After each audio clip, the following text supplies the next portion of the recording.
CAPF बनाम IPS, ये शब्द सुनकर किसी के भी कान खड़े हो सकते हैं, लेकिन जब आप इस बनाम वाले पूरे मामले को जानेंगे तो समझेंगे कि आखिर क्यों हमें हमारे जवानों का साथ देना चाहिए जो हमारे देश के दुश्मनों से सीमा पर दो दो हाथ कर रहे हैं। पूरे मामले को आसान शब्दों में आप कुछ ऐसे समझिए कि काडर अफसर निचले पायदान से चलना शुरू करता है और 34-35 साल की जीतोड़ मेहनत के बाद बहुत मुश्किल से वो आईजी के पद पर पहुंचता है।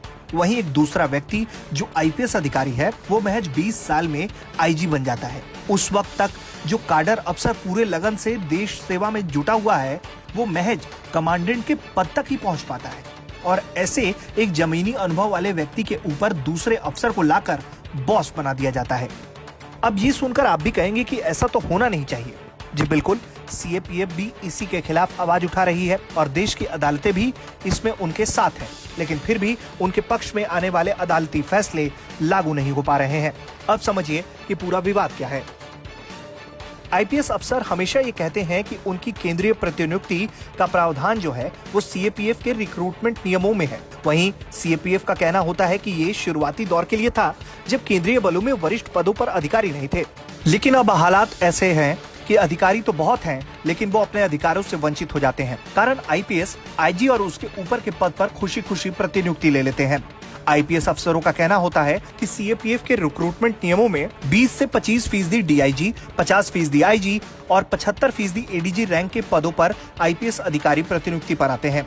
लेकिन सीएपीएफ में सेवा देने वाले अधिकारी अगस्त 2019 के आंकड़ों के हवाले से कहते हैं कि बीएसएफ में 55%, सीआईएसएफ में 65%, सीआरपीएफ में 84%, आईटीबीपी में 92% और एसएसबी में 95% डीआईजी स्तर के पद जो इनके लिए आरक्षित हैं वो खाली पड़े रहते हैं।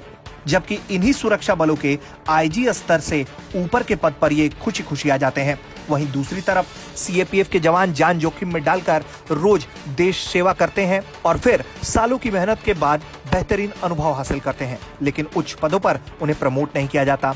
कैडर अधिकारी 29-30 साल की सेवा के बाद भी डीआईजी पद के लिए प्रमोट होने का इंतजार करते रहते हैं और दूसरी तरफ कोई आईपीएस अफसर डीआईजी के पोस्ट पर आना नहीं चाहता, जिससे सालों साल ये पद खाली पड़े रहते हैं।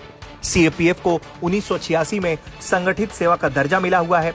ऐसे में ये तभी पूरी तरह से लागू हो सकता है जब उन्हें उनके विभाग के लोग द्वारा ही देखा जाए। जब तक आईपीएस का डेपुटेशन होता रहेगा, ये एक संगठित सेवा प्राप्त विभाग कैसे पूरी तरह से स्वायत्त हो पाएगा। सीएपीएफ की ओर से लगातार नए सर्विस रूल फ्रेम किए जाने की मांग हो रही है, लेकिन पुराने ही नियमों में छिटपुट बदलाव किए जाते हैं, जिससे ना तो उन्हें पूरी तरह से लाभ और सुविधा हासिल हो पा रहा है और ना ही इन्हें संगठन के रूप में पूर्णतः आजादी हासिल हो पा रही है। ब्यूरो रिपोर्ट, भारत तक।